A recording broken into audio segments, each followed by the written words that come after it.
Next, we're talking about 11.2, endothermic versus exothermic. Continue to follow along in the notes that you received in class on Tuesday. We're going to start by talking about chemical energy, just a little review. Chemical energy is energy stored in the chemical bonds of a substance. Chemical reactions always involve energy changes. Both making bonds and breaking bonds involves energy changes. You may remember this if you took physics at Heron.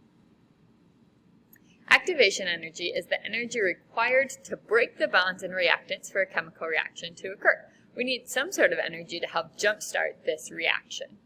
We'll talk a lot more about activation energy next week. In the lab that we did on Tuesday with the reaction in a bag, we saw both exothermic reactions and endothermic reactions. In fact, you had a question on this, and a lot of people didn't know what the difference between exothermic and endothermic is. Well, exothermic reactions occur when more energy is released than consumed. Energy, again, is released. Just so you know, too, if you ever see RXN, that stands for reaction. Again, energy is released. I remember exothermic as an exo means exit. Energy is released. It is exiting the system. Then endothermic, of course, is the opposite. It is when more energy is consumed than is released. Energy is absorbed. Again, endothermic, energy is absorbed. Endo means entering. Energy is entering the system. We can view this on an energy diagram. For example, here we have the starting materials, which would be the reactants. We have some sort of activation energy causing the reaction to occur. As the reaction progresses, we then have ending material or products. Since we have more ending materials than starting products, let's think about what that might mean. Well, we can look here at a different graph, or a very similar graph, This is an endothermic reaction, it says. So, as the chemical energy increases and the reaction progresses, we see that we needed lots of activation energy was used in bond breaking. This is all the energy absorbed in the reaction, and then just a little bit of energy released. This graph shows an endothermic reaction because more energy is taken in to break the bonds in the reactants than is released by the bonds being formed in the products. Since this is the case, energy is absorbed.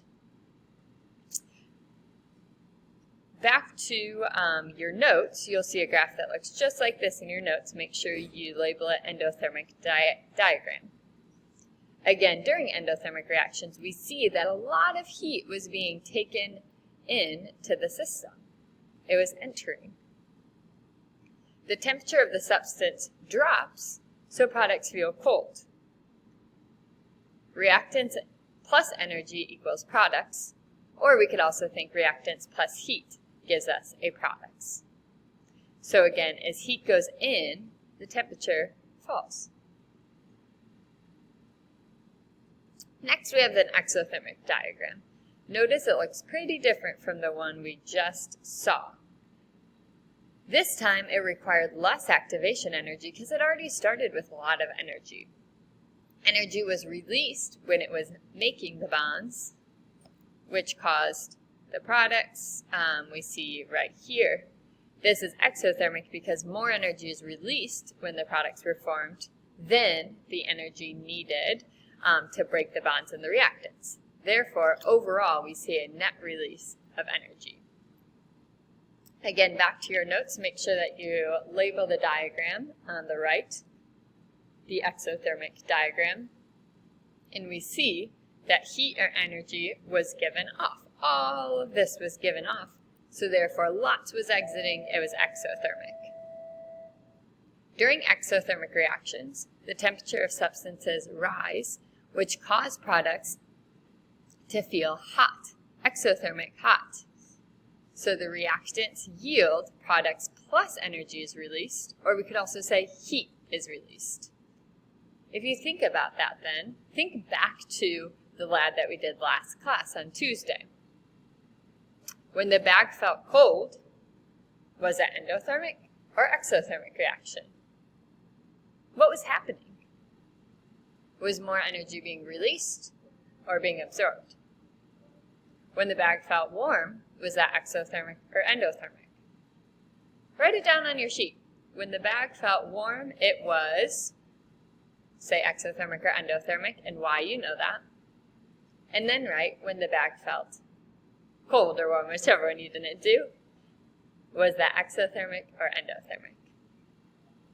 That is the end of your notes for 11.2. Make sure all of your notes are filled in and continue on with the work on Google Classroom. Have a great day.